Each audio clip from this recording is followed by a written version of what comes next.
Sa ulo ng mga balita sa Pangasinan. Pagpapagamot ng isang amang na aksidente, sinagot ng pamahalaang panlalawigan ng Pangasinan. World Bank, ininspeksyon ang proyektong Pangasinan Bangus Breeding and Hatchery sa bayan ng Bolinao. Mga magsasaka sa bayan ng Alcala, binisita ni Representative Ramon Gico Jr.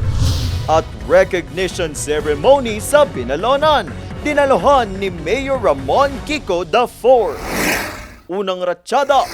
Dahil sa isang aksidente noong 2024, nabago ang buhay ng 37 taong gulang na si Emerson.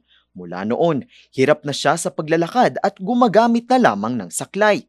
Isa siya noong fruit picker pero dahil sa sitwasyon, hindi na siya muling nakapagtrabaho. Araw-araw niyang agam-agam ang ikabubuhay ng kanyang pamilya. Ang hirap, ang sakit. Hindi ko maibigay yung sa pag-aaral pa lang nila. Hindi na namin na pag-aaral ng husto. Halos sa isang linggo, 2 beses, 3 beses lang pumasok. Hanggang ngayon nga tapos na yung eskwela. Di pa ako nakabayad sa mga test paper niya, exam niya. Di pa ako nakabayad. Kaya gusto ko rin gumaling na talaga para maano ko din yung magampanan ko yung obligasyon ko bilang isang ama. Sa tulong ng pamahalaang panlalawigan ng Pangasinan sa pamumuno ni Governor Ramon V. Gico III, si Emerson nagkaroon ng pag-asa. Sagot na kasi ng pamahalaang panlalawigan ang kanyang pagpapagamot, pati na rin ang operasyon ngayong buwan. Ang laking ginhawa para sa akin yun. Ang laking tulong na simula nung niya ako. Natulungan niya ako magpagamot. Papasalamat ako sa programa ni Gov. Marami siyang natutulungan. Isa lamang si Emerson sa libo-libong Pangasinenseng may pinagdadaan ng hirap sa buhay. At pangako naman ni Gobernador sa mga kababayan, handa siyang umalalay para sa kanilang pagbangon. Ang pagtatayo ng Pangasinan Bangus and Hatchery sa bayan ng Bolinao ang isa sa mga ipinagmalaking proyekto ni Pangasinan Governor Ramon V. Gico III sa katatapos niyang State of the Province Address. Kapag natapos, mapapakinabangan daw ng 17 mga bayan sa Pangasinan kabilang na ang mga mangingisda, Bangus Nursery Operator at Bangus Satellite Hatchery Operator.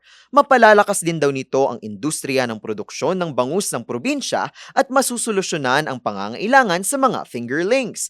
Kamakailan lang, binisita ng World Bank ang naturang hatchery bilang bahagi ng 5th World Bank Implementation Support Mission para sa mga proyektong kabilang sa Department of Agriculture Philippine Rural Development Project Scale Up. Ang naturang hatchery ang kauna-unahang PRDP-supported provincial hatchery sa buong bansa. Batid ni Pangasinan 5th District Representative Ramon Gico Jr. ang ambagan at mga sakripisyo ng mga magsasaka hindi lamang para sa buong distrito at lalawigan kundi sa buong bansa. Kaya naman, kamakailan lang ay binisita at nakipagkamustahan si Representative Gico Jr. sa kanila para na rin alamin ang kanilang mga kasalukuyang pangangailangan lalo na sa panahon ng krisis. Pinag-usapan din ang mga posibleng programa para sa mga ito na makatutulong din sa kanilang pang-araw-araw na buhay. Sa huli ay nagpasalamat naman si Representative Gico Jr. sa mga magsasaka sa patuloy nilang sipag at dedikasyon para sa distrito.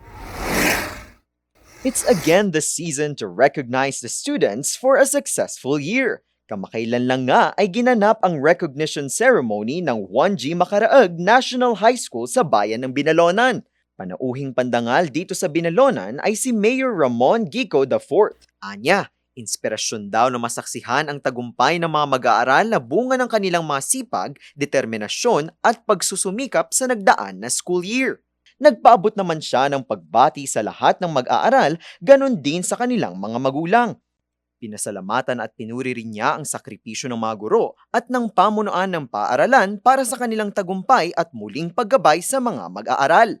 Pangako ng alkalde, tuloy-tuloy pa rin ang mga programang pang-edukasyon na isang tulay para sa mas maunlad na buhay ng mga kababayan.